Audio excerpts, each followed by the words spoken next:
ഗുരുർബ്രഹ്മാ ഗുരുർവിഷ്ണു ഗുരുർദേവോ മഹേശ്വരഃ ഗുരുസാക്ഷാത് പരം ബ്രഹ്മ തസ്മൈ ശ്രീ ഗുരവേ നമഃ. ഓം സദാശിവസമാരംഭാം ശങ്കരാചാര്യമധ്യമാം അസ്മദാചാര്യപര്യന്താം വന്ദേ ഗുരുപരമ്പരാം.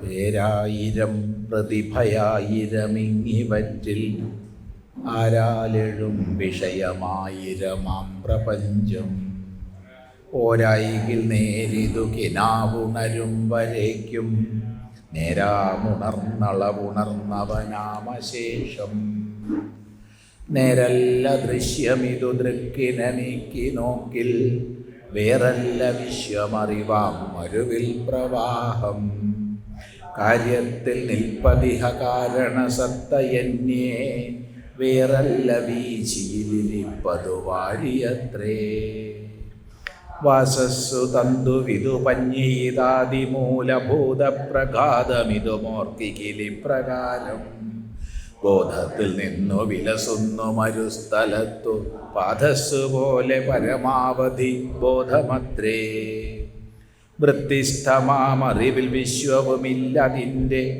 സത്താം അവിദ്യയതുമില്ല വിളക്കുവന്നാൽ അദിക്കിലെങ്ങുമിരുളിലുടനങ്ങു വർത്തിവിട്ടാൽ വിളക്കു പൊലിയുന്നിരുളും വരുന്നു.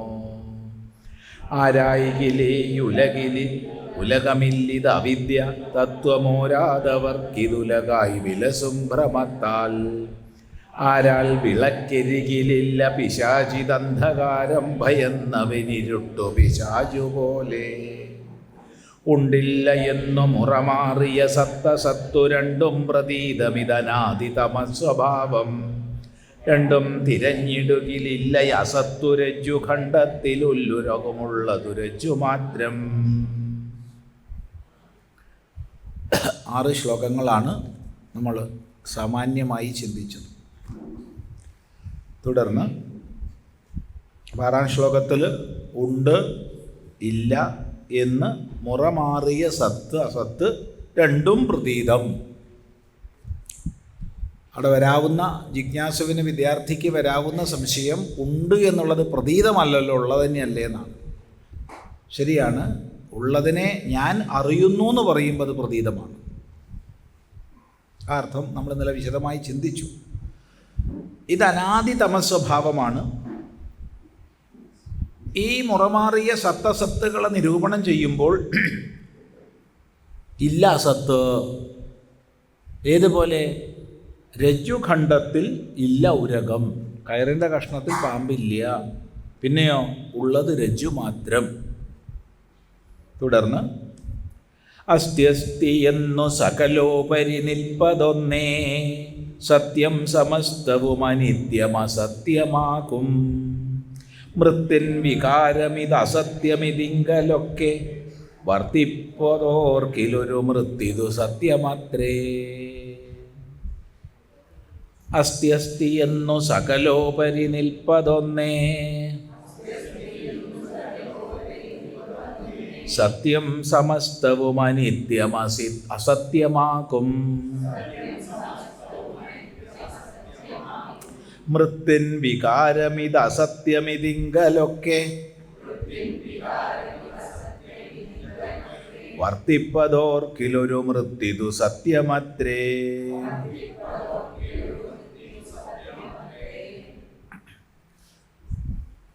കഴിഞ്ഞ ശ്ലോകത്തിൽ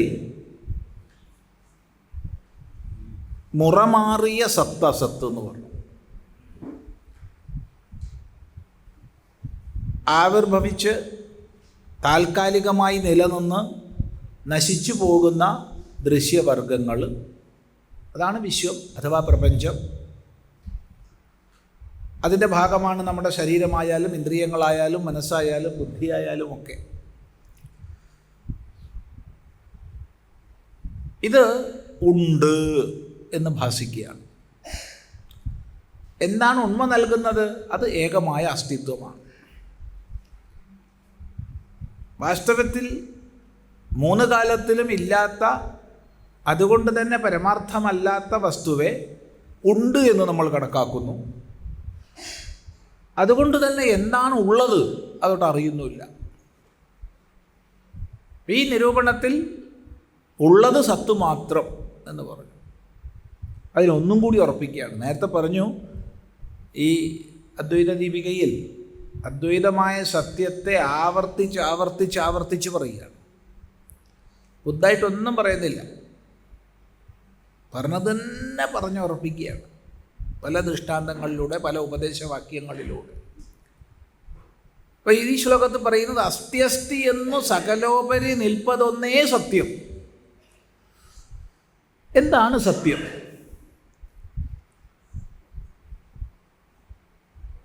നമ്മൾ ഇന്നലെ ചിന്തിച്ചു, ഒരാൾ വേദാന്തത്തിൻ്റെ സാര സർവസ്വം എന്ന രീതിയിൽ ബ്രഹ്മസത്യം ജഗൻ മിഥ്യ എന്ന് പറഞ്ഞു. ശരിയാണ്. വേറൊരാൾ വന്ന് പറഞ്ഞു ബ്രഹ്മസത്യം ജഗത് സത്യം. ഇപ്പം പ്രത്യക്ഷത്തിൽ നോക്കുമ്പോൾ രണ്ടും ഭിന്നമായി തോന്നും, വിരുദ്ധമായി തോന്നും.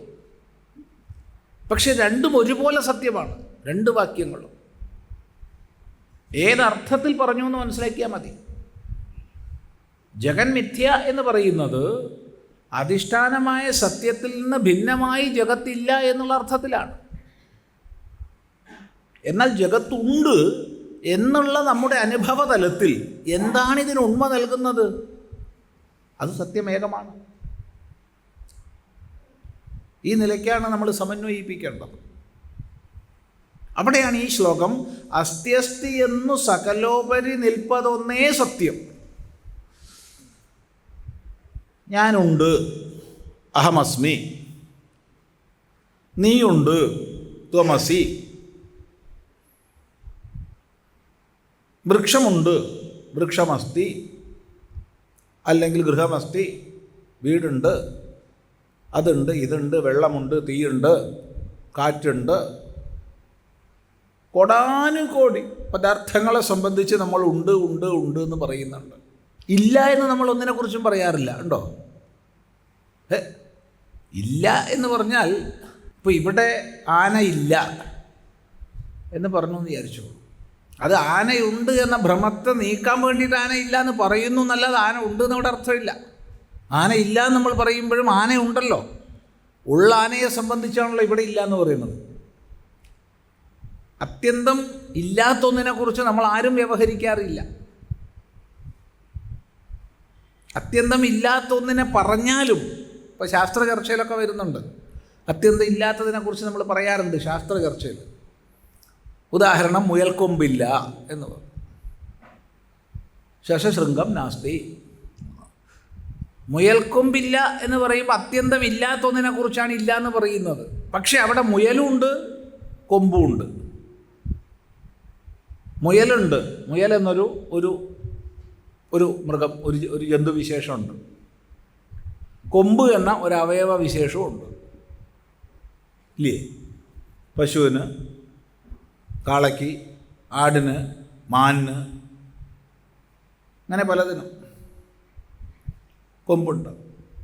അപ്പോൾ ഉള്ള രണ്ടിനെ ചേർത്തിട്ട് മുയൽക്കൊമ്പില്ല എന്ന് പറഞ്ഞാലും അവിടെ അത്യന്ത അഭാവമല്ല അത്.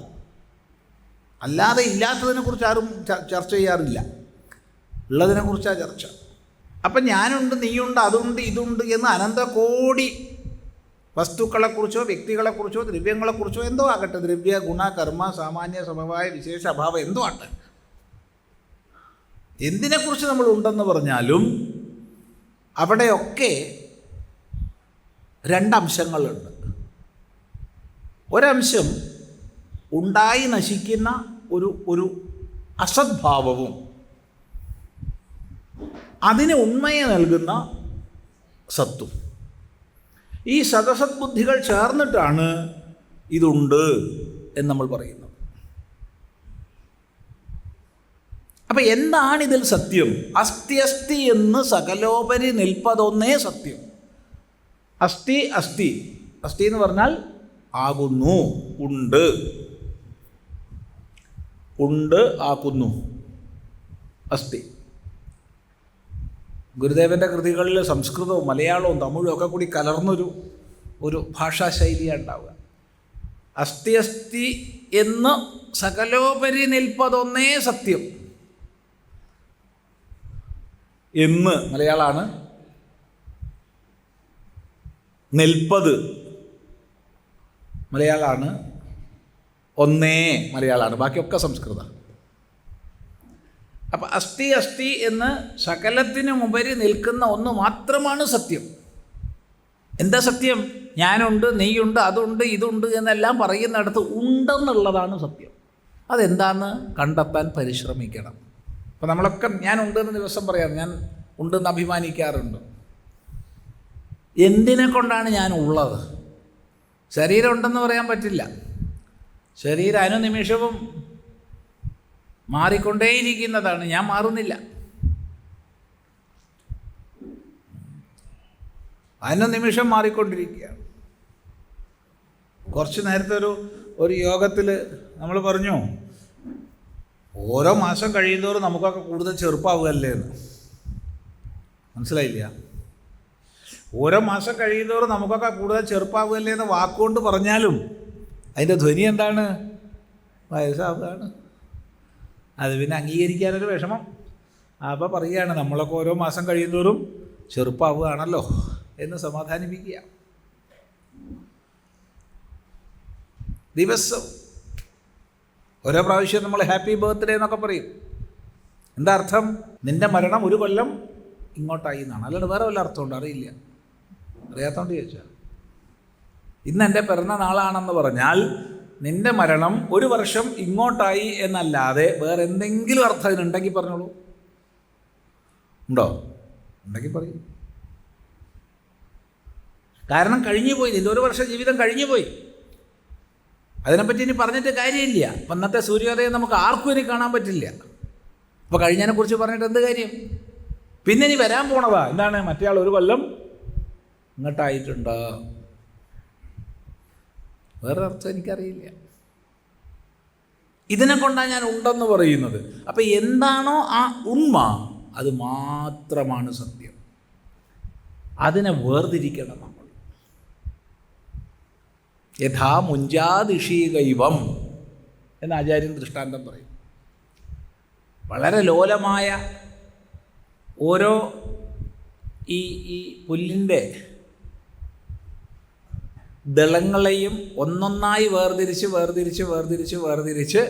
പൊട്ടാതെ കൗശലത്തോടു കൂടി എടുക്കുന്ന പോലെ, ദർഭയുടെയോ ഒക്കെ, അതുപോലെ വേർതിരിച്ച് എന്താണ് ഈ ഉണ്മ എന്നുള്ളതിലേക്ക് നമ്മൾ എത്തണം. അതാണ് വിചാരപ്രക്രിയ.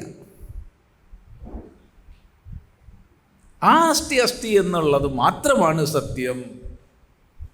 അതാണ് അസ്ഥി അസ്ഥി എന്ന് സകലോപരി നിൽപ്പതൊന്നേ സത്യം. വേറെ സത്യമില്ല, സത്യം ഒന്ന്. ആ സത്യമാണ് എല്ലാ രൂപത്തിലും ഭാസിക്കുന്നത്, എല്ലാമായി പ്രകാശിക്കുന്നത്. ഞാനുണ്ടെന്നിടത്ത് നീ ഉണ്ടെന്നിടത്ത് ആ ഉണ്ടെന്നുള്ളത് ഒന്നാണ്. അതാണ് പറയുന്നത്, സമസ്തവും അസത്യമാകും. മറ്റെല്ലാം അനിത്യമാണ്, അസത്യമാണ്, അനിത്യമാണ് മറ്റെല്ലാം. ഈ അസ്തിത്വം ഒഴിച്ച് മറ്റെന്ത് കാണപ്പെടുന്നുണ്ടോ അറിയപ്പെടുന്നുണ്ടോ എല്ലാം എന്താണ്? അനിത്യം, അസുഖം, ലോകം. അനിത്യം, അസത്യം. അനിത്യമാണ്, അതുകൊണ്ട് തന്നെ അസത്യമാണ്. കണ്ടോണ്ടിരിക്കെ കാണാതാകും, നിത്യമല്ല. സത്യം എന്ന് പറഞ്ഞാൽ നിത്യമാകണം. ഇതൊന്നും നിത്യമല്ല എന്ന് നമുക്കറിയാം. ഒന്നും നിത്യമല്ല.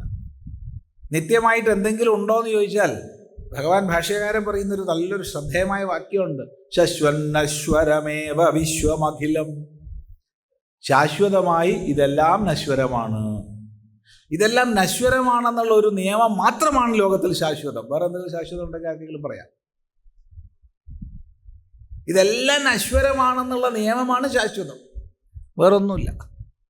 അപ്പോൾ സമസ്തവും അനിത്യം, അസത്യം, അതുകൊണ്ട് തന്നെ അസത്യമാണ്. ഈ സത്യം എന്നുള്ളതിൻ്റെ ലക്ഷണം എന്താണെന്ന് ചോദിച്ചാൽ, ത്രിഷ്വപി കാലേഷു ബാധാതീതം, 3 കാലത്തിലും ബാധാരഹിതമായി നിലനിൽക്കുന്നതിനെ മാത്രമേ സത്യം എന്ന് പറയാൻ പറ്റൂ. അതെന്താ? അപ്പം നമ്മൾ സാധാരണഗതിയിൽ പറയുന്നൊരു വാക്കുണ്ട്, സത്യം പറയണം കേട്ടോ എന്നൊക്കെ. സത്യം പറയണം, സത്യമേ പറയാവൂ. എന്താ നിങ്ങളുടെ അഭിപ്രായം? സത്യം പറയാൻ പറ്റുമോ?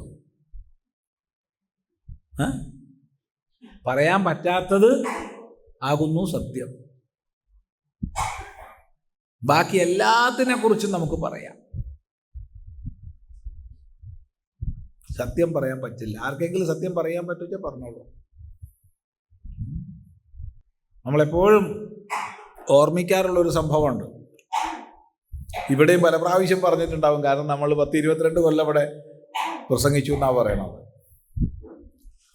അപ്പോൾ പല പ്രാവശ്യം പറഞ്ഞിട്ടുണ്ടാവും. ഒരു സന്യാസി സമൂഹം ഇരിക്കുകയാണ് ഒരു സ്ഥലത്ത്. ഇത് കഥയല്ല, ഉണ്ടായ സംഭവമാണ്. ഹരിദ്വാറിലാണ്, റെയിൽവേ സ്റ്റേഷനിലാണ്. അപ്പോൾ അവിടെ എന്തോ മോഷണം നടന്നിട്ടുണ്ട്. വലിയ മോഷണമൊന്നുമല്ല, ചെറിയൊരു പെട്ടിക്കടയിലുള്ള മോഷണമാണ്. നല്ല മോഷണമാണല്ലോ. പോലീസുകാർ അരിച്ചു പെറുക്കി പരിശോധന ചെയ്യുന്നു, ഓരോരുത്തരെ ചോദ്യം ചെയ്യുന്നു, ഒരു തുമ്പും കിട്ടുന്നില്ല. അപ്പോൾ കുറേ സന്യാസിമാർ വട്ടം കൂടി ഇരിക്കുന്നത് അവരോട് ചോദിക്കാൻ ഈ പോലീസുകാർക്ക് തോന്നണില്ല. എന്നാലും ഗത്യന്തരമില്ലാതെ അവർ ചോദിച്ചു ഓരോരുത്തരോട്. അപ്പോൾ ആ കൂട്ടത്തിൽ വളരെ വയോവൃദ്ധനും ജ്ഞാനവൃദ്ധനുമായൊരു സന്യാസിയുണ്ട്. അദ്ദേഹത്തെ കാണുമ്പോൾ തന്നെ അവർക്ക് ചോദിക്കാൻ മടിയുണ്ട്. അപ്പോൾ അവർ ചോദിച്ചു, സ്വാമി ഞങ്ങളൊന്നും ഉപദ്രവിക്കില്ല, സ്വാമി സത്യം പറഞ്ഞോളൂ. അപ്പോൾ സ്വാമി പറഞ്ഞു, സത്യം പറയാൻ പറ്റില്ല. അല്ല, സത്യം പറയാൻ പറ്റില്ല എന്നല്ലേ നിങ്ങളോട് പറഞ്ഞത്? ബാക്കിയൊക്കെ പറയാം, മിഥ്യാപ്രപഞ്ചത്തിലെ മുഴുവൻ വിഷയങ്ങളെക്കുറിച്ചും പറയാം. പക്ഷെ സത്യം വാക്കുകൊണ്ട് പറയാൻ പറ്റില്ല. സത്യം വാക്കിന് അതീതമാണ്. യത് വാചാ അനഭ്യുദിതം, യാതൊന്ന് വാക്കിനെ കൊണ്ട് അപ്രകാശിതമാണോ. യഥോ വാചോ നിവർത്തന്തേ, എവിടുന്നാണോ വാക്കുകൾ പിന്തിരിയുന്നത്. എങ്ങനെ പറയുക? അപ്പം നമുക്ക് പറയാൻ കഴിയുന്നത് മുഴുവൻ അസത്യമാണ്. സത്യം പറയാൻ കഴിയില്ല. നീ ആരും ഞാൻ സത്യം പറയുമെന്ന് പറഞ്ഞേക്കരുതേ.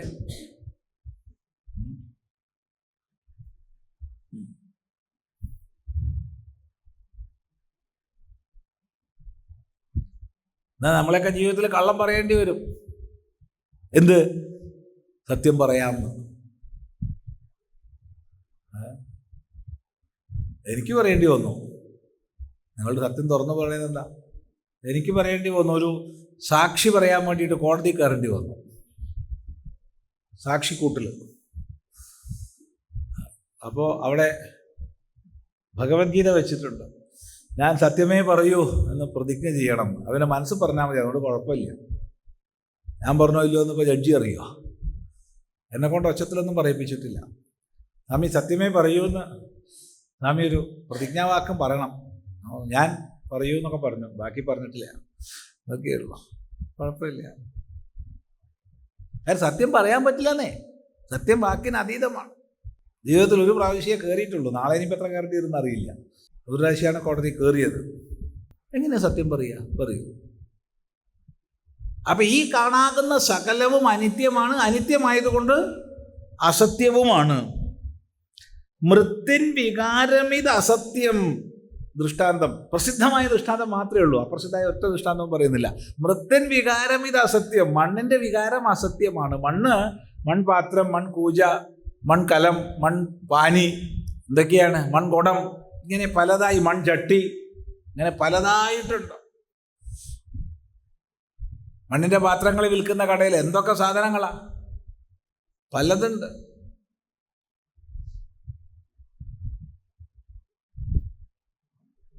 പക്ഷേ ഈ വികാരങ്ങളൊക്കെ മൃത്തിൻ വികാരമിത് അസത്യം. ഈ മൃത്തിൻ്റെ വികാരത്തിന് സത്യത്വം ഇല്ല. അത് തട്ടിമുട്ടിയാൽ പൊട്ടിപ്പോയി. കുടം തട്ടി പൊട്ടി. ഇപ്പൊ കുടമുണ്ടോ? ഇല്ല. മണ്ണുണ്ടോ? മണ്ണ് അത്ര തന്നെ. മണ്ണിന് ഏറ്റവും ഇല്ല, കുറവും ഇല്ല. കുടം പൊട്ടി, ഇപ്പൊ കുടമില്ല. ശ്രദ്ധിക്കുക. അതാണ് മൃത്തിൻ വികാരമിത് അസത്യം. ഇതിങ്കലൊക്കെ വർത്തിപ്പത് ഓർക്കിൽ. ഇതിലൊക്കെ വർത്തിക്കുന്നത്, നിലനിൽക്കുന്നത് ഓർക്കിൽ ഒരു മൃത്ത് സത്യമത്രേ. മണ്ണ് മാത്രം സത്യം. ഇത് ഏത് കാലം മുതൽ ആചാര്യന്മാർ ഉപയോഗിക്കുന്ന ദൃഷ്ടാന്തമാണെന്ന് അറിയില്ല. ഇപ്പോഴും ഇത് തന്നെയാണ് ദൃഷ്ടാന്തം. ഉപനിഷത്തിൽ പ്രസിദ്ധമാണ്. യഥാ സൗമ്യേകേന മൃത്പിണ്ഡേന സർവം മൃണ്മയം വിജ്ഞാതം സ്യാത് വാചാരംഭണം വികാരോ നാമധേയം മൃത്തികേത്യവ സത്യം. ഹേ സൗമ്യ, മണ്ണ് കൊണ്ടുണ്ടാക്കിയ പലവിധ പാത്രവിശേഷങ്ങൾ ഒരു മണ്ണ് തന്നെയാണല്ലോ. പാത്രവിശേഷങ്ങൾ പലതായിരിക്കുമ്പോഴും മണ്ണൊന്നാണല്ലോ. അതുകൊണ്ട് മണ്ണ് മാത്രം സത്യം, പാത്രം എന്നുള്ളത് സത്യമല്ല. ഇതേപോലെ ധാരാളം പറയുന്നുണ്ട്.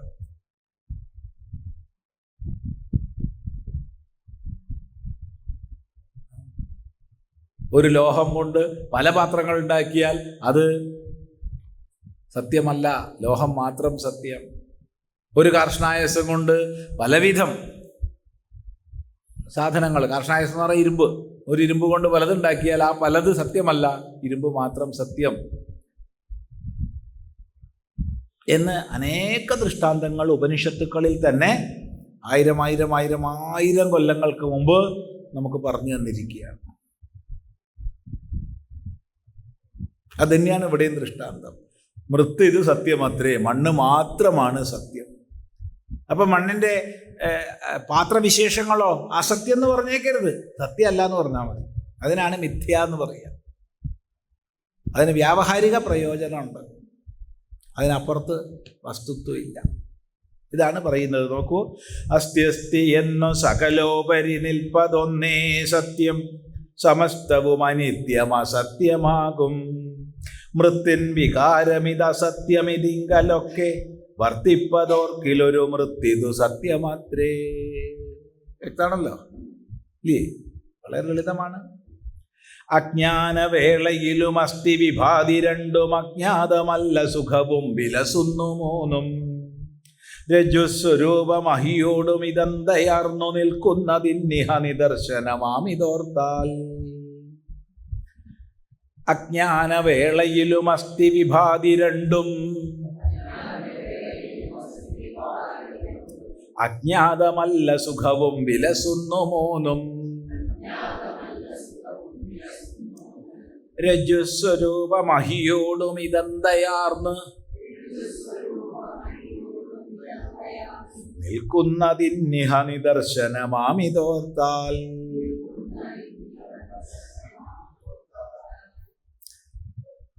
ഇവിടെ ഞാൻ ആരാ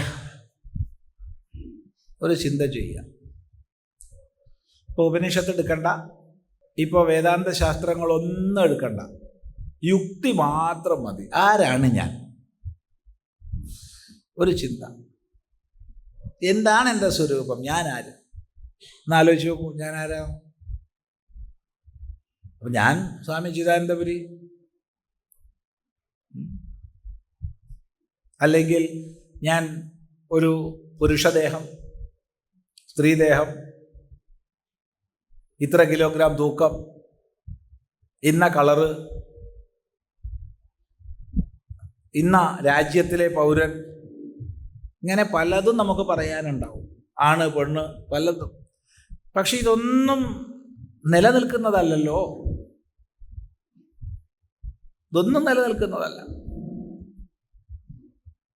ഞാൻ 100% ആർക്കെങ്കിലും പറയാൻ പറ്റുമോ ഈ കൂട്ടത്തിൽ?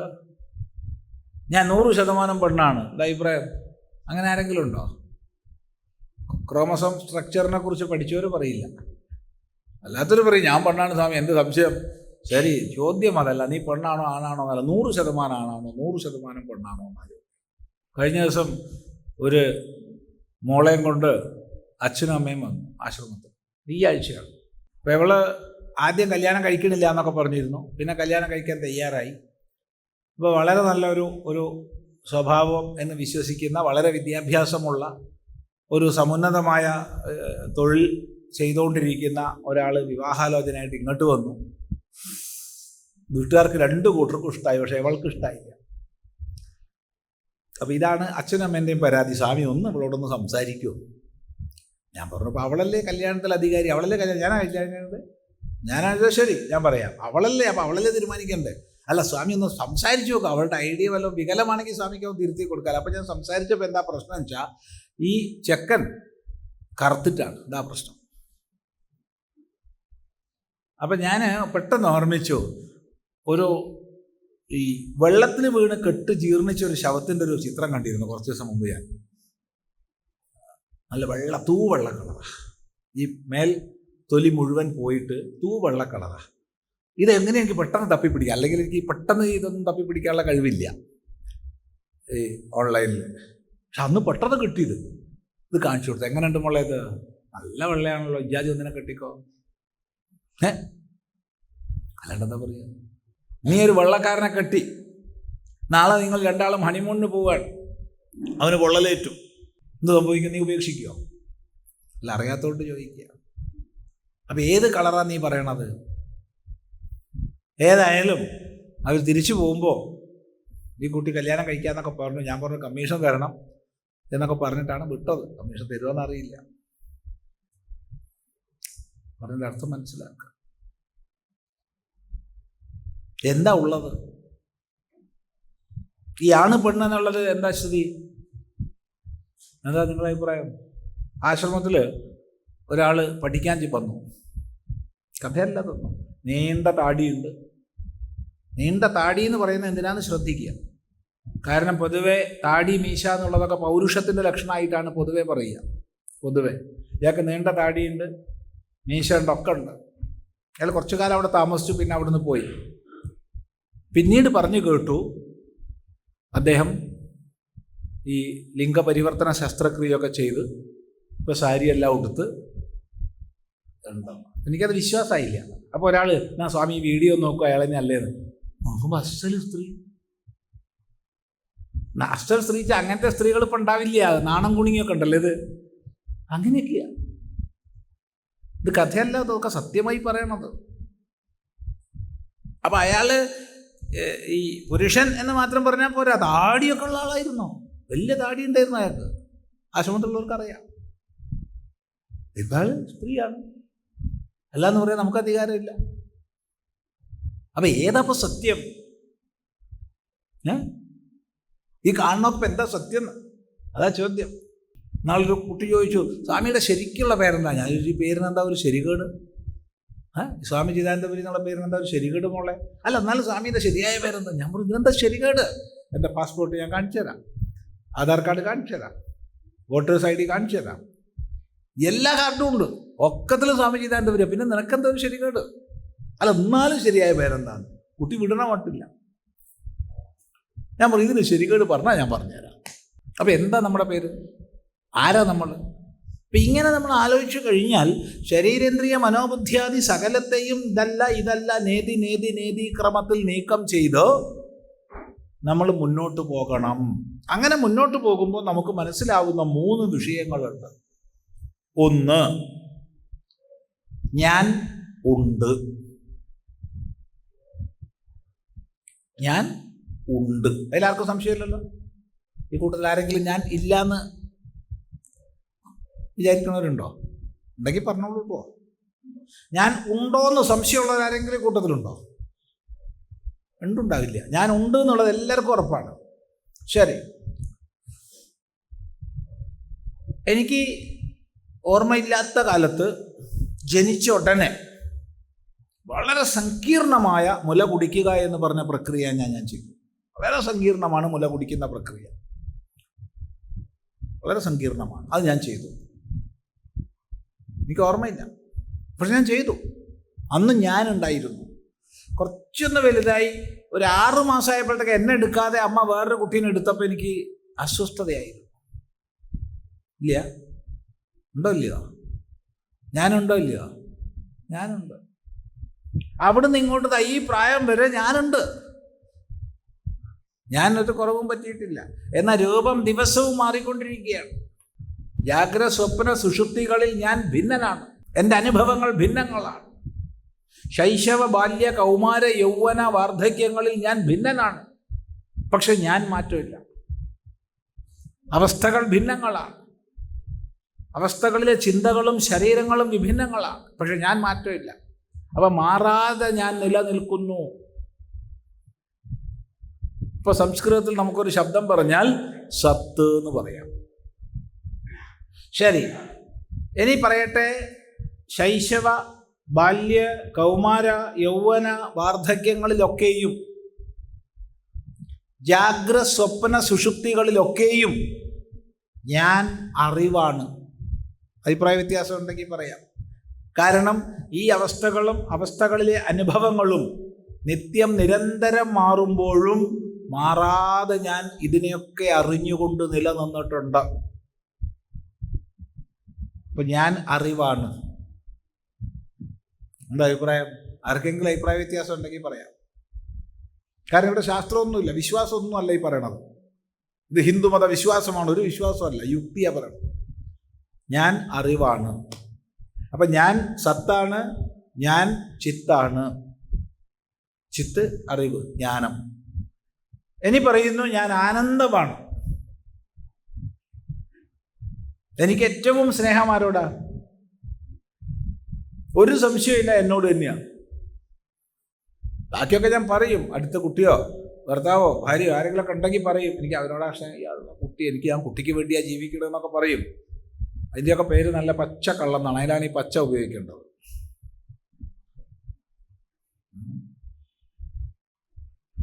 അല്ലാണ്ട് പച്ചച്ചോറ്, പച്ചവെള്ളം അതൊന്നും അല്ല. പച്ചവെള്ളം ആരെങ്കിലും കുടിക്കുക? എന്താ അഭിപ്രായം? പച്ചച്ചോറ് ആരെങ്കിലും കഴിക്കാറുണ്ടോ? എനിക്കറിയില്ല. ഉണ്ടോ? എന്താ ഉണ്ടെങ്കിൽ പറയൂ. ആരെങ്കിലും കഴിക്കുന്നവരുണ്ടെങ്കിൽ പറയാ. ഞാൻ കഴിക്കല്ല. ചിലപ്പോൾ കറിയുടെ കളറ് പച്ചയാണെങ്കിൽ ഇതും പച്ചയാവുന്നു മാത്രം, അത്രയേ ഉള്ളൂ. അതുകൊണ്ട് പച്ചച്ചോറാവില്ല. പച്ചവെള്ളം ഇല്ല, പച്ചവെള്ളം ഇല്ല. പച്ച കളറായത് കുടിക്കരുത് കണ്ടു കഴിഞ്ഞാൽ. എന്തോ മാലിന്യം കലർന്നിട്ടുണ്ട്. പക്ഷെ ഇതൊക്കെ ഈ പച്ചക്കള്ളെന്ന് പറയാം. ഇത് പച്ചക്കള്ളാണ്. ഞാൻ എൻ്റെ പത്നിയെയാണ് ഏറ്റവും സ്നേഹിക്കുന്നത്, ഞാൻ എൻ്റെ പതിയെയാണ് ഏറ്റവും സ്നേഹിക്കുന്നത്, ഞാൻ എൻ്റെ കുഞ്ഞിനെയാണ് ഏറ്റവും സ്നേഹിക്കുന്നത്. അതാണ് പച്ചക്കള്ളം. ഞാൻ ഏറ്റവും സ്നേഹിക്കുന്നത് എന്നെയാണ്. അല്ലാതെ ആർക്കെങ്കിലും പറയാനുണ്ടെങ്കിൽ പറഞ്ഞോളൂ. ഇനി ഞാൻ ഒറ്റയ്ക്കാവുമ്പോൾ എനിക്ക് ആനന്ദസ്ഫുരണമുണ്ട്. ഞാൻ ഒറ്റയ്ക്കാവുന്നത് എപ്പോഴാ ഒറ്റയ്ക്കാവുന്നേ?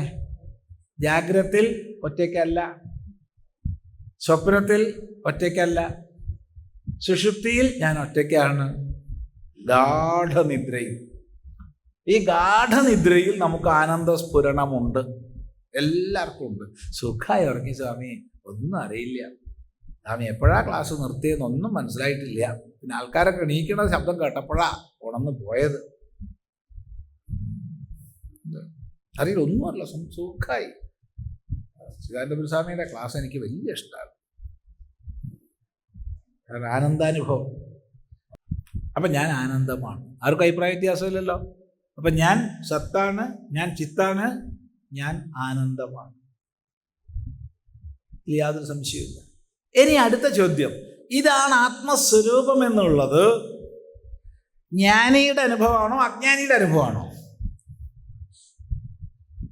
ഇത് ജ്ഞാനിയുടെയും അനുഭവമാണ്, അജ്ഞാനിയുടെയും അനുഭവമാണ്. കാരണം എല്ലാവർക്കും ആത്മജ്ഞാനമുണ്ട്. ആത്മജ്ഞാനം ഇല്ലാത്ത ആരുമില്ല. ഞാൻ എന്നുള്ള അറിവില്ലാത്ത ആരുമില്ല. തിരിച്ചറിവില്ല കേട്ടോ, അത് വേറെ വിഷയം. ശരീരേന്ദ്രിയ മനോബുദ്ധികളുമായിട്ടൊക്കെ കൂടി കലർന്നിട്ടാണ് അറിയണത്, ആയിക്കോട്ടെ.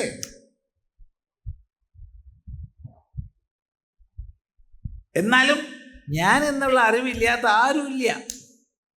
ഞാനുണ്ട്, ഞാൻ അറിയുന്നു, ഞാൻ സുഖസ്വരൂപമാണ്. ഇത്രയും മനസ്സിലാക്കുക. നോക്കൂ, അജ്ഞാനവേളയിലും അസ്ഥി ഞാനുണ്ട്, വിഭാതി ഞാനുണ്ട് എന്നുള്ളത് പ്രകാശിക്കുന്നു. അസ്ഥിഭാതി പ്രിയം, അതാണ്. രണ്ടും അജ്ഞാതമല്ല. ഞാൻ ഉണ്ട് എന്നുള്ളതും ഞാൻ പ്രകാശിക്കുന്നു എന്നുള്ളതും അജ്ഞാതമല്ല. ആണോ? നോക്കൂ, അജ്ഞാനദശയിലും തത്വവിജ്ഞാനിയൊന്നും ആയിട്ടില്ല, അജ്ഞാനദശയിലും ഞാൻ ഉണ്ട് എന്നുള്ളത് അറിയുന്നില്ലേ? ഉണ്ട്. ഞാൻ പ്രകാശിക്കുന്നു എന്നുള്ളത് അറിയുന്നില്ലേ? ഞാനുണ്ട്. ഞാനിത് അവിടെ പ്രകാശിക്കുന്നുണ്ട്. പ്രകാശിക്കുക എന്നുള്ളതിന് മലയാളത്തിലുള്ള അർത്ഥമൊന്നും എടുത്തേക്കരുതേ. അസ്ഥി വിഭാതി എന്നുള്ളതാണ്. സ്വാമി, ഞാൻ അവിടെ ചെന്നപ്പോൾ അവനൊന്ന് ഗൗനിക്കുക പോലും ചെയ്തില്ലെന്നേ. അല്ലെങ്കിൽ ഞാൻ ഒരാൾ ചെന്നു എന്ന് അവനൊന്ന് നീ അപ്പോൾ എന്താ അർത്ഥം? ഞാൻ പ്രകാശിക്കുന്നു എന്നുള്ള ബോധം എല്ലാവർക്കും ഉണ്ട്. ഇനിയോ സുഖവും വിലസുന്നു മൂന്നും. സുഖവും, ഈ സുഖം അനുമാനിക്കേണ്ടത് ഞാൻ ഏറ്റവും അധികം പ്രേമിക്കുന്നത് എന്നെയാണ് എന്നുള്ള ആ ഒരു ലിംഗം വെച്ചിട്ടാണ്. ഞാൻ ഏറ്റവും പ്രേമിക്കുന്നത് എന്നെയാണ്, ഒന്ന്. രണ്ട്, ഞാൻ ഒറ്റയ്ക്കാവുമ്പോൾ എനിക്ക് സുഖമാണ്. ഒറ്റയ്ക്കാവുമ്പോൾ അല്ല സുഖം. ആർക്കെങ്കിലും അഭിപ്രായം ഉണ്ടെങ്കിൽ പറയട്ടോ. സ്വാമി, ഞാൻ എൻ്റെ പത്നിയോട് ചേർന്നിരിക്കുമ്പോഴാണ് എനിക്ക് ഏറ്റവും സുഖം. അല്ലെങ്കിൽ എൻ്റെ പതിയോട് ചേർന്നിരിക്കുമ്പോഴാണ് സുഖം. എൻ്റെ കാമുകനോട് ചേർന്നിരിക്കുമ്പോഴാണ് സുഖം. കാമുകിയോട് ചേർന്നിരിക്കുമ്പോഴാണ് സുഖം. സമ്മതിച്ചു. കുറച്ചു നേരം കഴിഞ്ഞാലോ, നീ ഒന്ന് പോയി കിടന്നോളൂ, ഞാനൊന്ന് കിടക്കട്ടെ. അല്ല, നമുക്ക് എന്നോട് ചേർന്നിരിക്കുമ്പോഴല്ലേ നിങ്ങൾക്ക് ഏറ്റവും സുഖം. അതുകൊണ്ട് എന്നോട് തന്നെ അങ്ങോട്ട് ചേർന്നിരിക്കാം. മര്യാദയ്ക്ക് പോണുണ്ടോ? ഞാൻ ഒന്ന് കിടക്കട്ടെ പറയില്ലയോ? എന്താ അഭിപ്രായം? പറയാൻ മടിക്കൊന്നും വേണ്ട, സത്യമല്ലേ? അതെ. എനിക്ക് ഏറ്റവും ഇഷ്ട ഭക്ഷണം കഴിക്കുമ്പോഴാണ് സ്വാമി സുഖം. ഇഷ്ട ഭക്ഷണം കഴിച്ചുകൊണ്ടിരുന്നാൽ വല്ല സുഖം ഉണ്ടാവുമോ? ഒരു പരിധി എത്തിയാൽ മതി, പിന്നെയും കഴിച്ചോളൂ പറഞ്ഞാലോ? അയ്യോ മതി, ഇനിയും കഴിച്ചോളൂ, പിന്നെന്താ ഉണ്ടാവുക എന്നുള്ളത് പറയേണ്ടതില്ലല്ലോ. ഇപ്പം എല്ലാ സുഖങ്ങളും അതിശയത്തോടു കൂടിയതാണ്, ആദ്യാവസാനങ്ങളോട് കൂടിയതാണ്. എന്നാൽ ആത്മസുഖം അത് അപരിമിതമാണ്. ഞാൻ ഒറ്റയ്ക്കാവുമ്പോഴാണ് സുഖം. അതുകൊണ്ട് ഞാൻ സുഖസ്വരൂപനാണ്.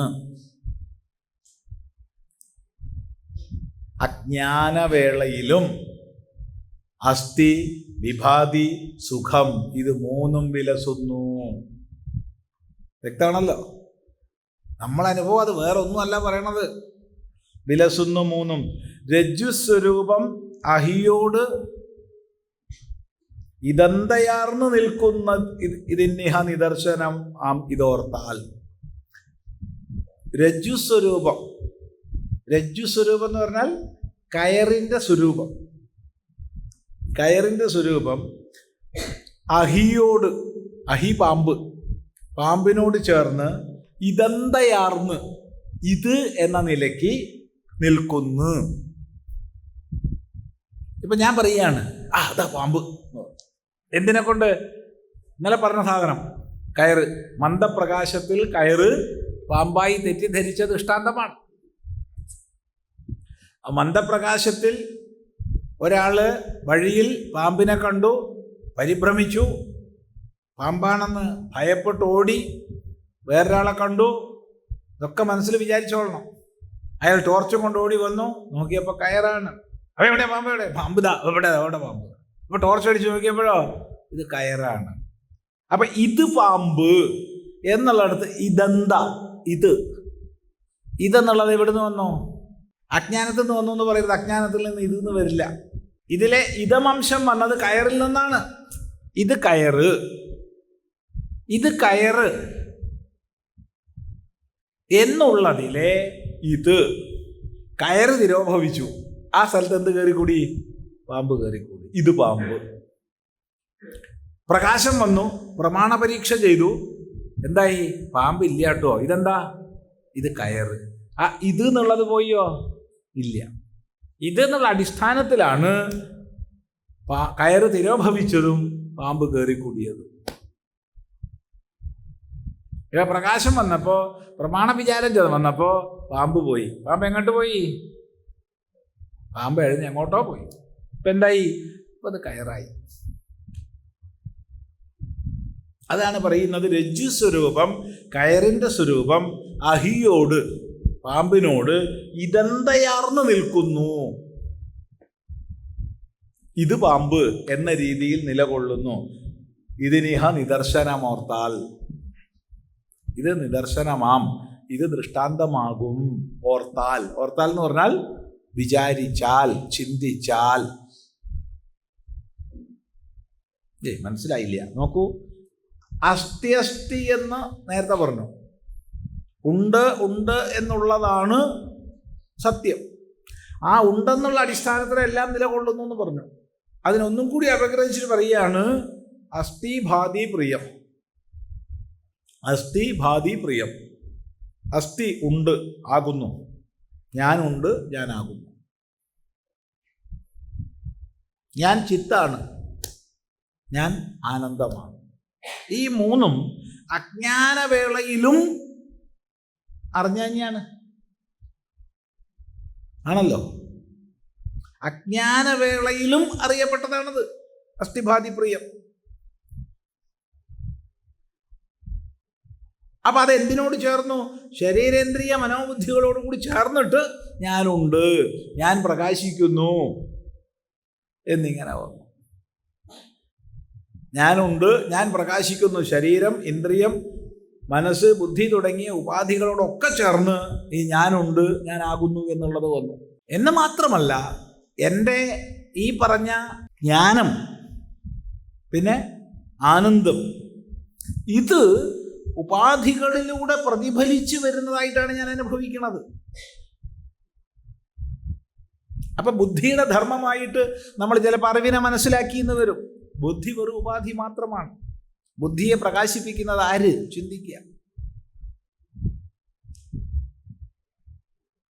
ഇന്ദ്രിയ മനോബുദ്ധികളുടെ ചേർച്ചയിൽ നിന്ന് സുഖമുണ്ടാകുന്നതായിട്ട് നമുക്ക് തോന്നും. വാസ്തവത്തിൽ ആ സുഖം എന്താണ്? ഞാൻ കണ്ണാടി നോക്കിയപ്പോൾ എൻ്റെ പ്രതിരൂപം കണ്ടു. ഈ പ്രതിരൂപം എന്നൊക്കെ അവിടെ നിൽക്കട്ടെ, ഞാൻ എന്നെ കണ്ടു എന്നല്ലേ നമുക്ക് തോന്നണത്? എന്താ അഭിപ്രായം? ഇപ്പോൾ ഇവിടെ വേദാന്തം കേൾക്കാൻ വരുന്നതിന് മുമ്പ് കണ്ണാടി നോക്കിയിട്ടില്ലേ? കള്ളം പറഞ്ഞേക്കരുത്. 99% പേരും കണ്ണാടി നോക്കിയിട്ടുണ്ടാവും. 99% പേരും. കണ്ണാടി നോക്കിയാൽ വെറുപ്പ് തോന്നുന്ന ജാതിയൊക്കെ ആയി കഴിഞ്ഞു വെച്ചാൽ പിന്നെ കണ്ണാടി നോക്കില്ല. അപ്പോൾ ചെറുപ്പക്കാരെ ചീത്ത പറയും, എന്താ 24 മണിക്കൂറും കണ്ണാടി നോക്കി നിൽക്കണത് എന്നൊക്കെ മറ്റുള്ളവരെ കുറ്റം പറയും. ഞാനും ആ പ്രായത്തിൽ നോക്കിയിരുന്നു എന്നുള്ളത് അപ്പോൾ ഓർമ്മ ഉണ്ടാവില്ല. അപ്പം നമ്മൾ എന്തിനാ കണ്ണാടി നോക്കുന്നേ? കണ്ണാടി കാണാനാണോ? അല്ല. കണ്ണാടി കാണാൻ ഒറ്റ പ്രാവശ്യമേ കണ്ണാടി നോക്കുള്ളൂ. അത് മേടിക്കുന്ന സമയത്ത് മാത്രം. മേടിച്ച് ഫിറ്റ് ചെയ്ത് കഴിഞ്ഞാൽ പിന്നെ നോക്കണതൊക്കെ നമ്മുടെ പ്രതിരൂപം കാണാനാണ്. അപ്പം നമുക്ക് നമ്മുടെ രൂപം കാണാൻ കണ്ണാടിയിൽ തട്ടി പ്രതിഫലിച്ച് വരണം. ഇതേപോലെ വിഷയങ്ങളിൽ തട്ടി ഇന്ദ്രിയ മനോബുദ്ധികളിലൂടെ തൻ്റെ ആനന്ദം പ്രതിഫലിക്കുന്നതാണ് നമുക്ക് സുഖമായിട്ട് അനുഭവിക്കപ്പെടുന്നത്.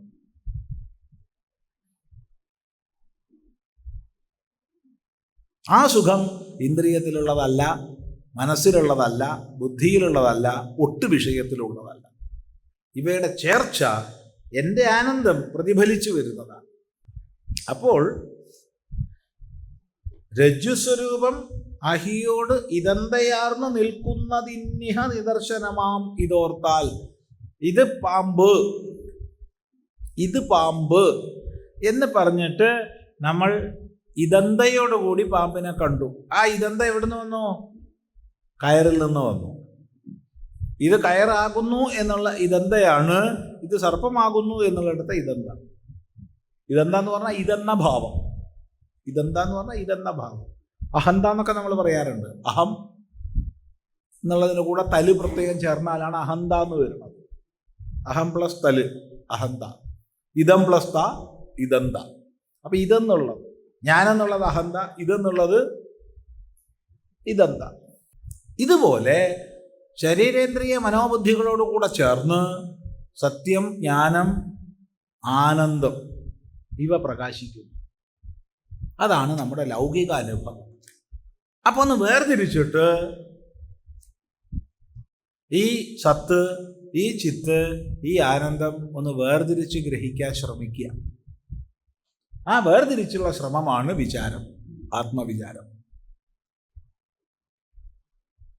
അതുകൊണ്ടാണ് രജ്ജുസ്വരൂപം പറഞ്ഞത്. ഈ രജ്ജുസ്വരൂപം ഇതെന്താ? ഇതം എന്നുള്ളത് ഇങ്ങോട്ട് വന്ന് ഇത് സർപ്പം എന്ന് പറഞ്ഞു. ആ ഇതം എന്നുള്ളത് രജ്ജു എന്ന് പറഞ്ഞതാണ്. അതുപോലെ സത്ത് ചിത്ത് ആനന്ദം എന്നുള്ളത് ആത്മസ്വരൂപമാണ്. അത് വന്നിട്ട് ഉപാധികളോട് ചേർന്ന് നമുക്ക് പ്രകാശിക്കും. ഇത് ഓർത്താൽ മതി. ഇത് ഓർത്തു കഴിഞ്ഞാൽ ഇത് പാമ്പ് എന്നുള്ളത് ഇത് കയറെന്ന് മനസ്സിലാവുന്നത് പോലെ ഇത് സച്ചിദാനന്ദമാണ് എന്ന് മനസ്സിലാവും.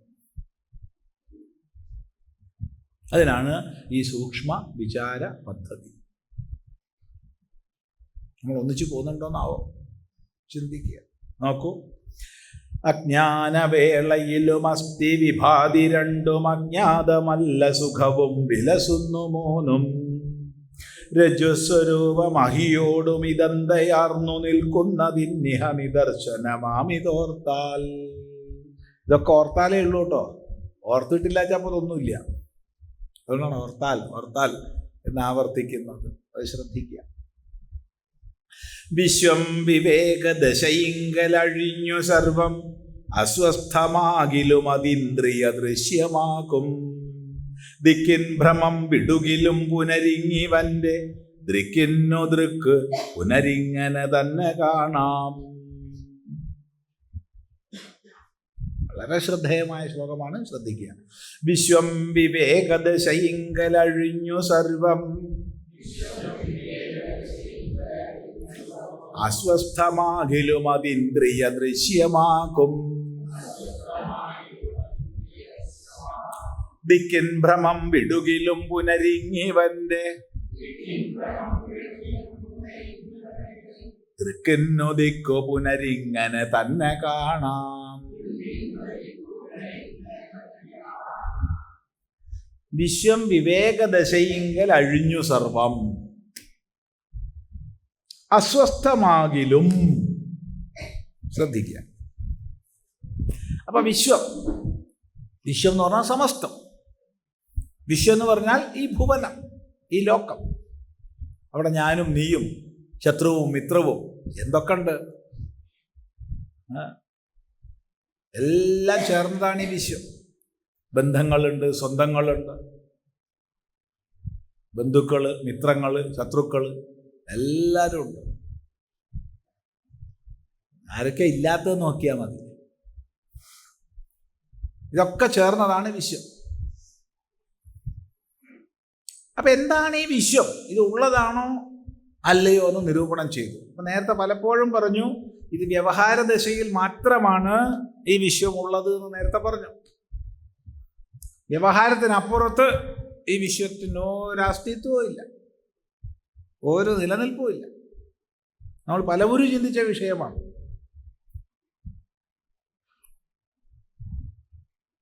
അതിന് നമ്മൾ ഓരോന്നും ശബ്ദസ്പർശ രൂപരസഗന്ധങ്ങളാകുന്ന വിഷയങ്ങളെ, അല്ലെങ്കിൽ ആകാശം, വായു, അഗ്നി, ജലം, ഭൂമി എന്നീ പഞ്ചഭൂതങ്ങളെ, അവയുടെ ചേർച്ചയെ ഒക്കെ അപഗ്രഥിച്ച് ഇതൊക്കെ താൽക്കാലികം എന്ന് മനസ്സിലാക്കി.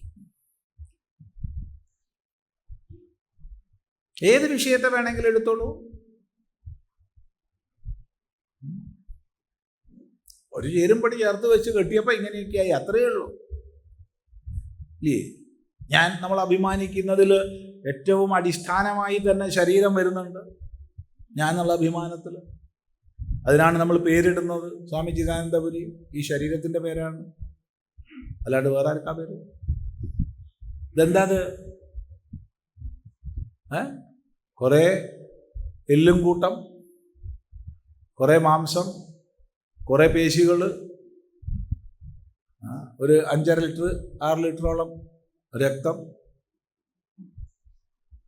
കുറച്ച് തൊലി. ഒരു ബക്കറ്റ് കൊള്ളാൻ മാത്രമില്ല രക്തം. മാംസമെല്ലാം കൂടി കൂട്ടിക്കഴിഞ്ഞാൽ ഒരു ബക്കറ്റിൽ കൊള്ളാനില്ല. പിന്നെ എല്ലൊക്കെ കൂടി വേർപെടുത്തി കഴിഞ്ഞാൽ ഒരു വിറകിൻ്റെ കെട്ടിൻ്റെ അത്രേ. എന്നാലോചിച്ചൊന്ന് മനസ്സ് കണ്ടു നോക്കൂ സ്വാമി ചിദാനന്ദപുരിയെ. തൊലിയെല്ലാം കൂടി ഒരു പാട്ടയിലിടാനേ ഉള്ളൂ മൊത്തം. ഇതൊക്കെ കൂടി ചേർത്ത് കെട്ടും ഒക്കെ വെച്ച് കെട്ടി എങ്ങനെയാ ഞാൻ നമ്മളൊക്കെ അത്രയേ ഉള്ളൂ. ഇനി ഇത് കത്തിച്ചു കഴിഞ്ഞാൽ ഒരു പിടിയേ ഉണ്ടാവുള്ളൂ കേട്ടോ. അത് പ്രത്യേകം പറയാം, ഒരു പിടിച്ചാലാണ്. ആരെങ്കിലും ഒന്ന് പരിശോധിച്ചാൽ തരക്കേടില്ല.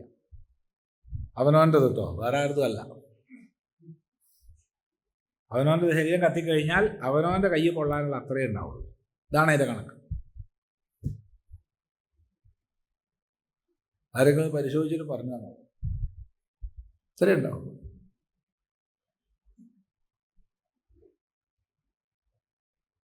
അപ്പോൾ വിവേകദശയിൽ എന്തായി? ഈ വിശ്വസമസ്ത അഴിഞ്ഞൊഴിഞ്ഞു പോയി. ഇതില്ല, ഇത് പലത് ചേർന്ന് തൽക്കാലം കെട്ടിപ്പൂട്ടി വെച്ചിരിക്കുന്ന ഒരു സാധനം. നമ്മളെ ശരീരത്തെ തന്നെ നോക്കൂ, 80% അടുത്ത് വെള്ളം മാത്രമാണ്. ഒരു 78% മുകളിൽ വെള്ളം മാത്രമാണ് എന്ന് പരിശോധിക്കുന്നവർ. ഈ ഭൂമിയിലും അങ്ങനെ തന്നെയല്ലേ? അല്ല, അതെ, 78%-ലധികം വെള്ളമാണ്. വെള്ളത്തിലാണ് മൊത്തം ഒരു നിപ്പ്. വെള്ളം കൊണ്ടാണ് നിപ്പ് എന്നും പറയാം. കേരള സംസ്ഥാന സർക്കാരൊക്കെ വെള്ളം കൊണ്ടാണ് നിൽക്കുന്നത്, ഒക്കെ വെള്ളത്തിൽ തന്നെ. പക്ഷെ ചേരുംപടി ചേർന്നപ്പോൾ എന്താ സുന്ദരി, എന്താ സുന്ദരൻ, ഇല്ലേ? ആലോചിച്ച് നോക്കൂ. ഇതൊക്കെ ഒന്ന് വേർതിരിച്ച് വെച്ചാലോ? ഒരു സുന്ദരനെ നേരത്തെ പറഞ്ഞ പോലെ തൊലി, മാംസം, പേശി, അസ്ഥി, രോമം, ഇതൊക്കെ ഒന്ന് വേർതിരിച്ച് വെച്ചാൽ എന്താ സ്ഥിതി? ഒന്ന് സങ്കല്പിച്ചു നോക്കൂ. സങ്കല്പിക്കണേന് വിരോധമൊന്നുമില്ലല്ലോ. എന്താ ലോകസുന്ദരി? ആലോചിച്ചു. മിസ്റ്റർ കേരള, മിസ്റ്റർ ഇന്ത്യ എന്നൊക്കെ പറഞ്ഞിട്ടുണ്ടാവും. ഈ പറഞ്ഞ വേർതിരിച്ച് വെച്ചാൽ എന്താ സ്ഥിതി? ചെറിയുള്ളൂ. അപ്പൊ ഇങ്ങനെ വിവേകദശയിൽ അഴിഞ്ഞു പോവുക. ഇതൊന്നും പരമാർത്ഥമല്ല എന്നഴിഞ്ഞ് സർവം അസ്വസ്ഥമാകിലും. അപ്പൊ എല്ലാ സ്ഥാനം തെറ്റിയിട്ടോ, എല്ലാം അസ്വസ്ഥായി. നേരത്തെ സ്വസ്ഥ എന്നാണ് വിചാരിച്ചത്. അസ്വസ്ഥത എന്നുള്ളതിന് പാരമാർത്ഥിക തലത്തിലൊന്നും അർത്ഥം എടുക്കരുത്. ഇല്ലാത്തതായി ഒഴിഞ്ഞു പോവുക എന്നുള്ള അർത്ഥം എടുത്താൽ മതി. ഒക്കെ അസ്വസ്ഥായി. ആദ്യം വിചാരിച്ചത് എന്താ വെച്ചാൽ, ഞാൻ ഇത്ര കിലോഗ്രാം, ഞാൻ 78 കിലോഗ്രാം ആണ് എന്നാണ് വിചാരിച്ചു വെച്ചിരിക്കുക. അപ്പം ഞാൻ ഇത്ര തൂക്കം, എൻ്റെ തൂക്കമൊന്നുമല്ല, ഞാൻ 78 കിലോഗ്രാം ഉണ്ടെന്നാണ് പറയണത്. ശരിയല്ലേ പറഞ്ഞത്? എൻ്റെ ശരീരത്തിൻ്റെ തൂക്കം എന്ന് പോലും പറയാൻ നമ്മൾ മറന്നു. നിങ്ങൾ എത്ര തൂക്കമുണ്ട്? ഞാൻ 78 കിലോഗ്രാം ഉണ്ട്. ഇപ്പോൾ ഒക്കെ ഒന്ന് വേർതിരിച്ചപ്പോഴോ, ഇത്ര കിലോഗ്രാം രക്തം, ഇത്ര കിലോഗ്രാം മാംസം, ഇത്ര കിലോഗ്രാം പേശികൾ, ഇത്ര ഗ്രാം തോല്, ഇതൊക്കെ കൂടി ചേർന്നൊരു സാധന ഇപ്പോൾ നേരത്തെ പറഞ്ഞത്.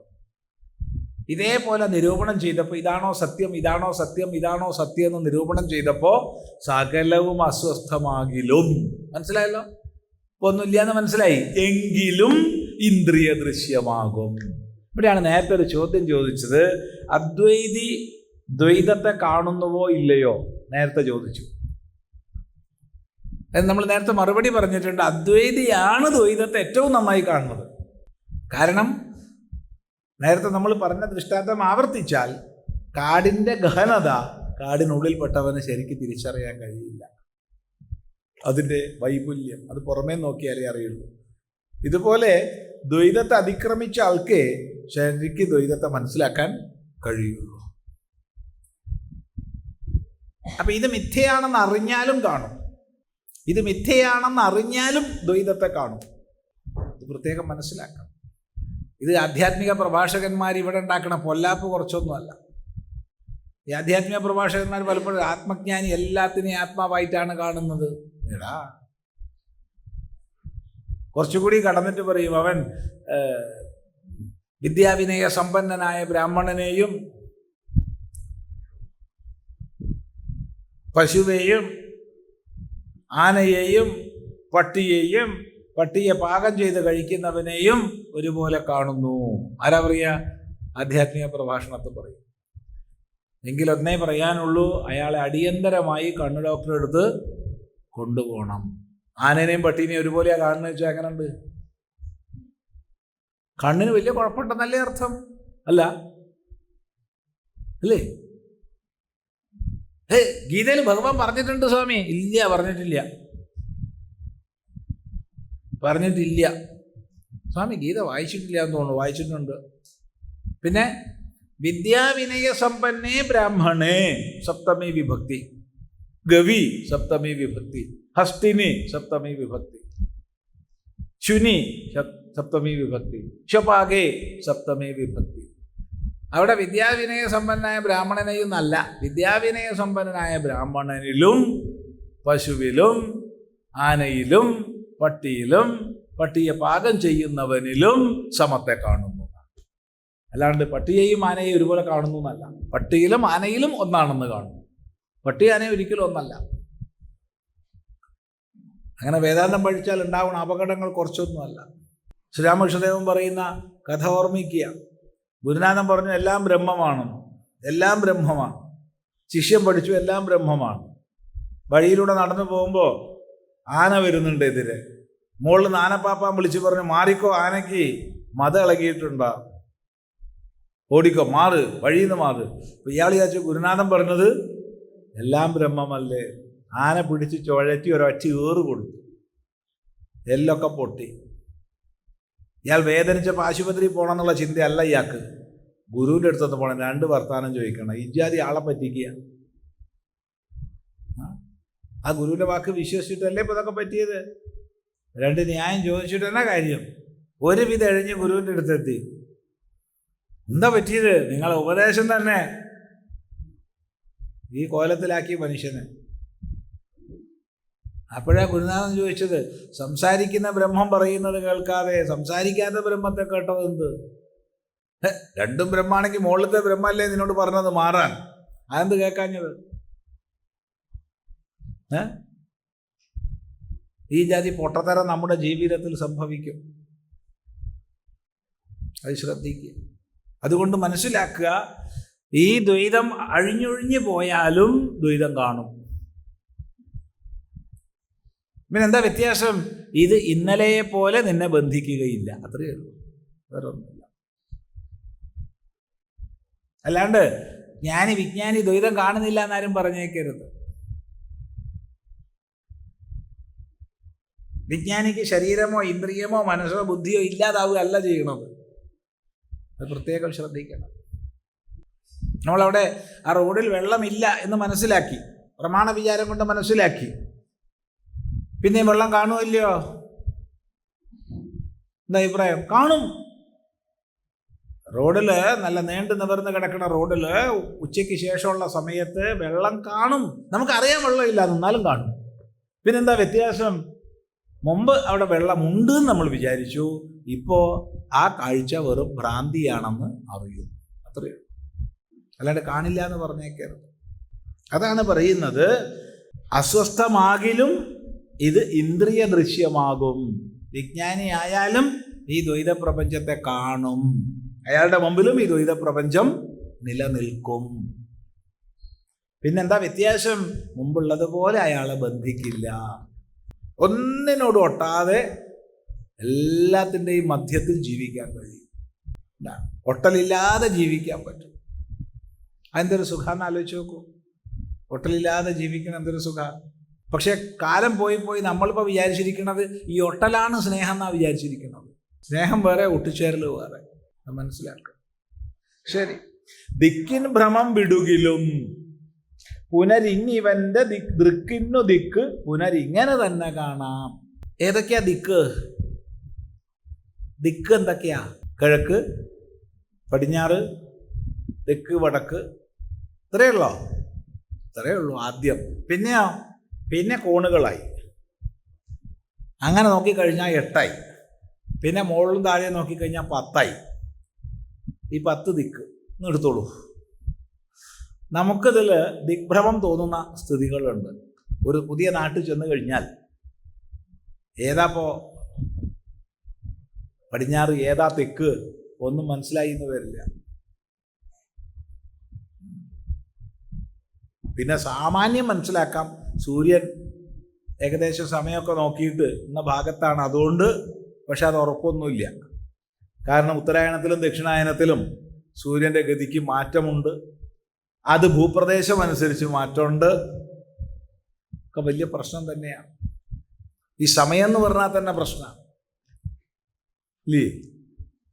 സമയം എന്ന് പറഞ്ഞാൽ തന്നെ ഭ്രമം, വല്ലാത്ത ഭ്രമം ഉണ്ടാവണത് സമയത്തിന്. ചില സ്ഥലത്ത് പോയി കഴിഞ്ഞാൽ രാവിലെ ഒരു 3 മണിയാകുമ്പോഴത്തേക്ക് സൂര്യൻ ഉദിച്ചു. രാത്രി ഒരു 12 മണി വരെയൊക്കെ സൂര്യൻ. ആ കൂടി ഒരു 3 മണിക്കൂർ 2 മണിക്കൂറൊക്കെയാണ് ഇരുട്ട്. അപ്പോൾ എപ്പോഴാണ് സന്ധ്യ? സായം സന്ധ്യയ്ക്ക് വീട്ടിലെല്ലാവരും കൂടി ചേർന്ന് നാമം ജപിക്കണം. സ്വാമി എപ്പോഴാണ് ഞങ്ങൾ ജപിക്കേണ്ടത്? രാത്രി 2 മണിക്കാ. എപ്പോഴാണ്? അല്ല, പ്രഭാത സന്ധ്യയ്ക്ക് വിളക്ക് വയ്ക്കണം. എപ്പോൾ? 2:30 മണിക്കോ? അപ്പം ആ നാട്ടിൽ പോയിട്ട് ചിദാനന്ദപുരി സ്വാമി സംസാരിക്കുമ്പോൾ അങ്ങനെ പറഞ്ഞാൽ തല്ലുകൊള്ളില്ലേ? ചിന്തിച്ചു നോക്കൂ, വലിയ പ്രശ്നമാണ്. സിംഗപ്പൂരിൽ നിന്ന് കാലിഫോർണിയയിലേക്ക് വിമാനത്തിൽ കയറി 9:15 പുറപ്പെട്ടു. 16 മണിക്കൂർ പറന്നിട്ട് 9:30 അവിടെ എത്തി. അപ്പോൾ എത്ര സമയം എടുത്തു പുറക്കാൻ? 1/4 മണിക്കൂറാണോ 16 മണിക്കൂറാണോ? എന്താ അഭിപ്രായം? ഏതാപ്പോൾ ശരി? ഭ്രമാണോ അല്ലയോ? വലിയ ഭ്രമാണ്. അപ്പം അതിനെ നമ്മളൊരു വാക്കൊക്കെ അങ്ങോട്ട് പിടിപ്പിച്ചു, ജെറ്റ് ലാഗ് എന്നൊക്കെ അങ്ങോട്ട് പറഞ്ഞു. അതൊക്കെ ശരിയായിട്ട് പ്രസംഗിക്കാമെന്നൊക്കെ പറഞ്ഞു. അപ്പോഴാ പരിപാടിയിലെ ആൾക്കാർ അന്ന് തന്നെ പരിപാടി വെച്ചിട്ടുണ്ട്. അപ്പോൾ നോക്കിയപ്പോഴോ വലിയ പ്രശ്നം തന്നെ. പ്രസംഗിച്ചു, അത് വേറെ വിഷയം, പക്ഷെ വലിയ പ്രശ്നമാണ്. ഭ്രമമുണ്ട്. ഇപ്പം കൃത്രിമമായി പ്രസംഗിക്കണം. ചിന്തിക്കുക. ഇതാണ് ദേശകാലങ്ങളുടെ സ്ഥിതി.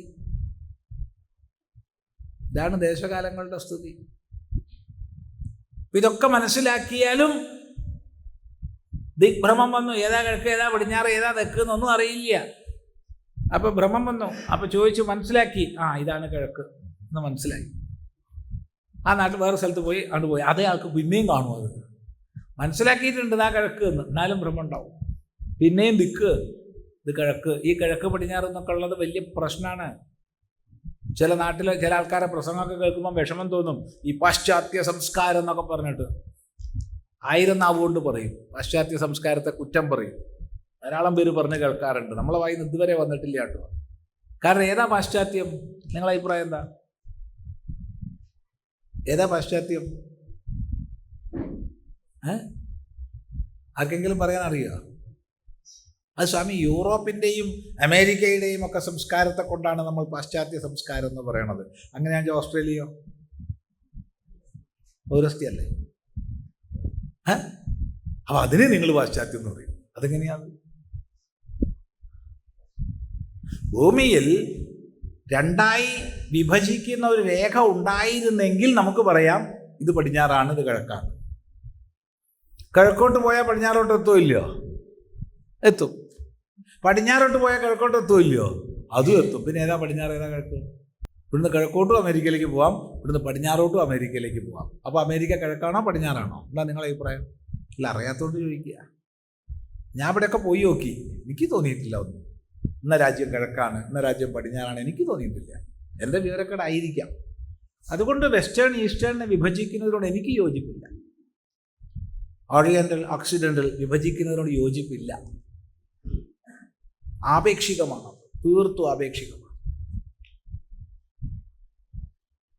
ഇനി വിഭജിക്കുന്ന ആൾക്കാർ മോശമൊക്കെയാണ് അവിടേക്ക് കൊടുക്കുക, നല്ലതൊക്കെ നമ്മളതുമാണെന്ന് പറയും. അതെങ്ങനെയാണ് ശരിയാവുക? അവിടെ നല്ലതൊന്നുമില്ലേ? ഇവിടെയുള്ള ഒക്കെ നല്ലതാണ്. തെറ്റാണതൊക്കെ. ഒരിക്കലും അങ്ങനെ വിഭജിക്കരുത്. അതുകൊണ്ട് ഇനി മേലിൽ ആരെങ്കിലും പാശ്ചാത്യ സംസ്കാരം എന്നൊക്കെ പറയേണ്ട ഒന്ന് സംശയം ചോദിക്കാനുണ്ടെന്ന് പറഞ്ഞ് ചോദിക്കണം. ഏതാണ് പാശ്ചാത്യം? ചോദിക്കണം. 10 പേര് ചോദിക്കാൻ തുടങ്ങിയാൽ ഈ വിഡ്ഢിത്തരം പ്രസംഗിക്കുന്നത് കുറേ നിൽക്കും.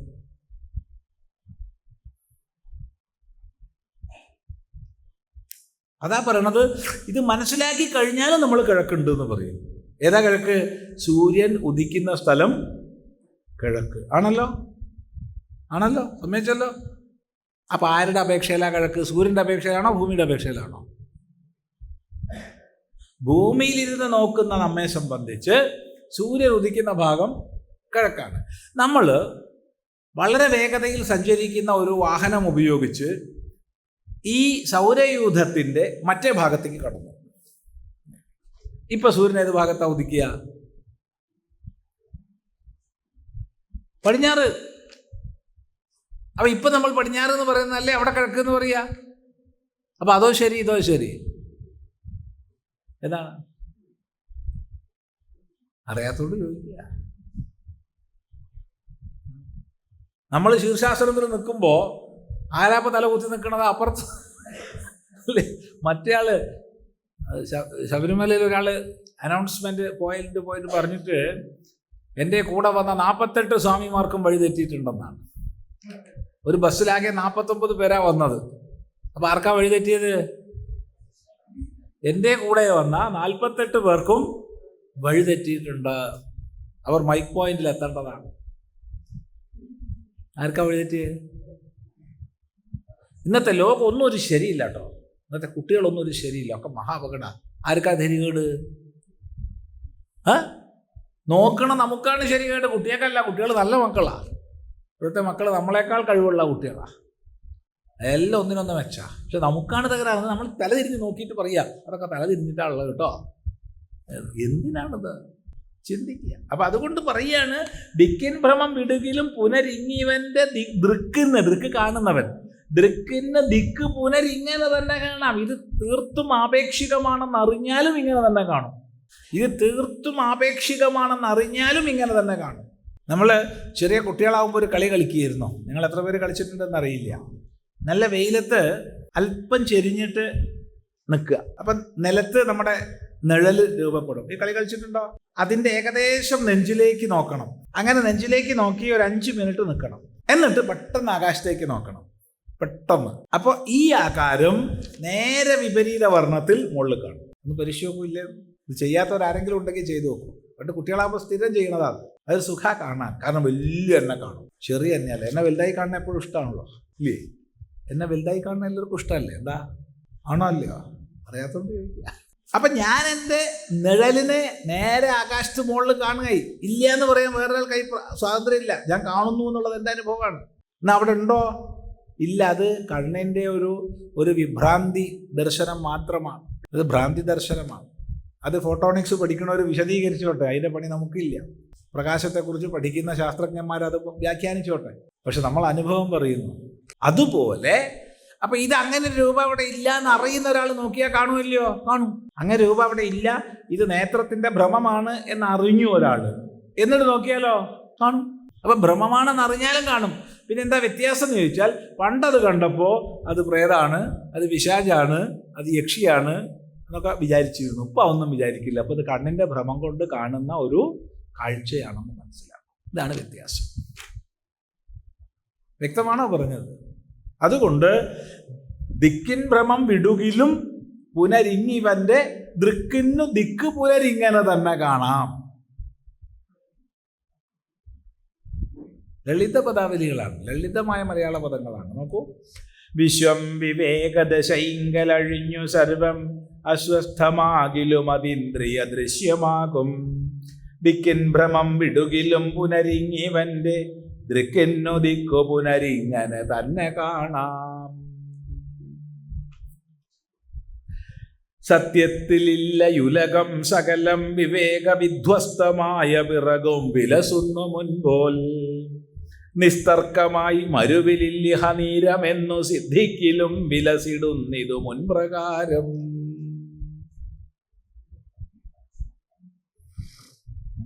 നമുക്ക് നാളെ ചിന്തിക്കാം. ഓം ഗുരുർബ്രഹ്മാ ഗുരുർവിഷ്ണു ഗുരുർദേവോ മഹേശ്വരഃ ഗുരു സാക്ഷാത് പരം ബ്രഹ്മ തസ്മൈ ശ്രീ ഗുരവേ നമഃ.